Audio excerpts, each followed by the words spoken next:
Bonjour et bienvenue sur le site de Philippe Texier.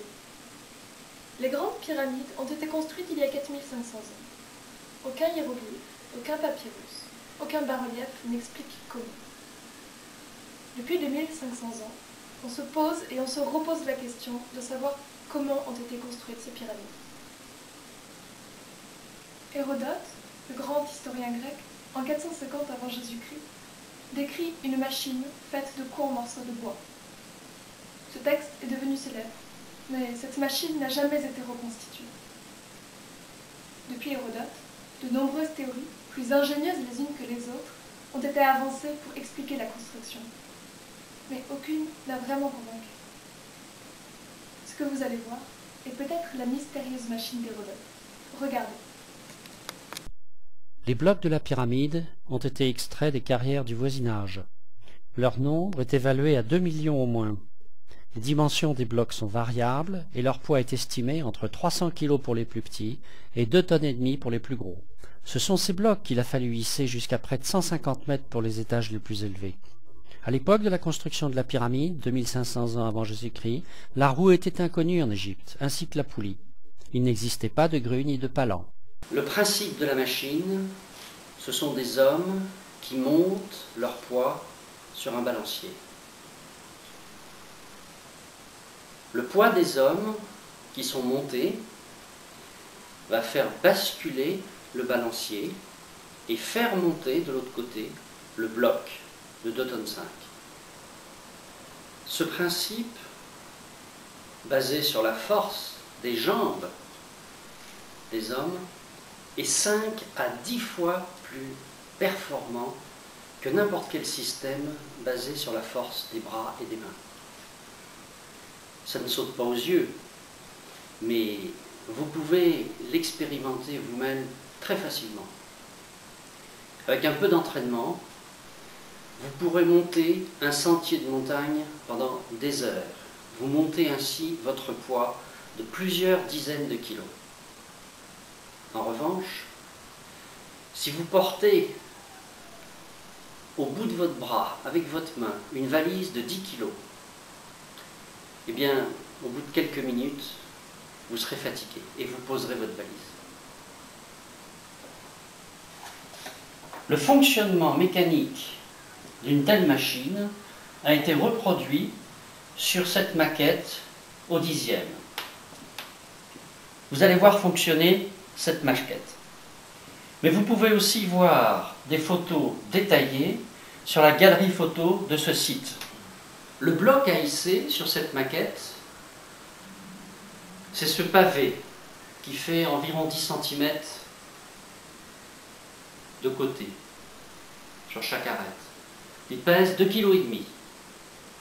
Ici, il a été fixé sur un traîneau en bois avec des cordages torsadés pour bien l'arrimer. On sait que ça se faisait comme ça dans l'Égypte ancienne. Sur cette maquette au 10e, on a reproduit 3 assises successives de la pyramide.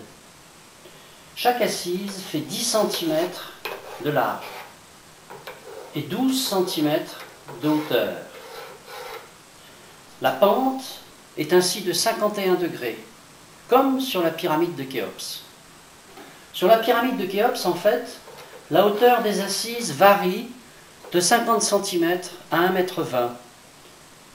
Mais ceci n'a pas d'inconvénient pour le fonctionnement de la machine, comme on va le voir plus tard. Le balancier est une plateforme sur laquelle les hommes, 35 hommes, vont pouvoir se déplacer.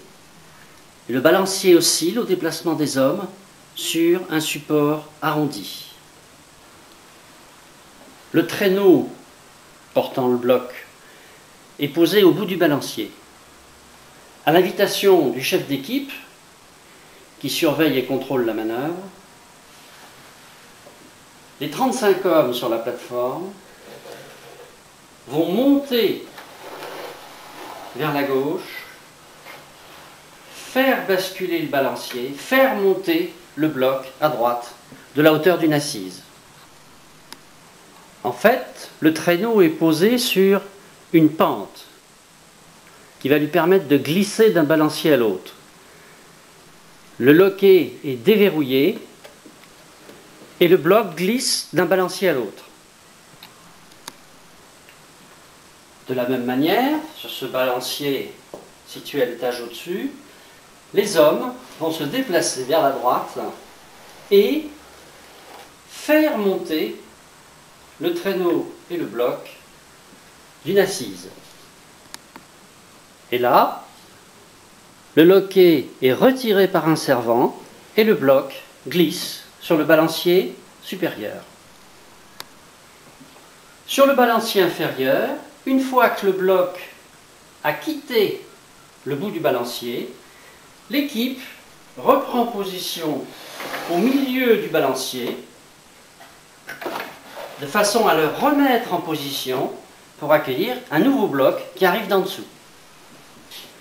Regardez bien, grâce au grand rayon du support sur lequel pivote le balancier n'est jamais en position instable. Sa position est toujours contrôlée par les servants.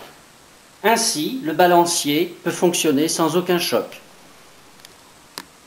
En marche continue, cette machine permet de monter le bloc d'une assise à l'autre en quelques secondes, disons 10 à 20 secondes. Et en marche continue, les blocs se succèdent sur la chaîne toutes les 30 ou 40 secondes. Ainsi, une chaîne de balancier, comme sur le croquis précédent, permet de monter jusqu'à l'étage en construction entre 1000 et 2000 blocs chaque jour. Ce système de levage est beaucoup plus performant que n'importe quel système de rampe sur lequel il faudrait tirer les blocs.